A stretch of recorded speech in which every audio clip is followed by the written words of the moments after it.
Earlier this year, we reported that residents of Parkview Mobile Home Park in Minot were notified the park would be closing so the land can be used for the flood protection project. Parkview residents can receive assistance from the city if they need it to move. Now, tenants were given official word in January that they would need to relocate. Assistance includes help with finding a new place to live, moving expenses, and even helping with rent differentials.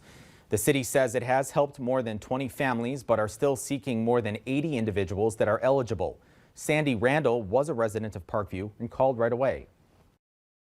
The city has been absolutely fantastic. I mean, they've helped me in so many different ways.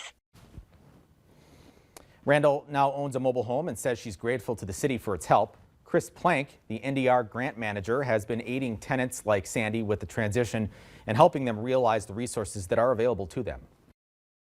To make sure that they have a clear and concise understanding of the benefits to them and the potential outcome and how great it's going to be for their lives. Plank says Parkview's management company is honoring the tenants' current leases. Plank encourages tenants, both present and past, to call the Minot Disaster Recovery Center to gain the assistance they're eligible for. We'll have that number in this story on our website.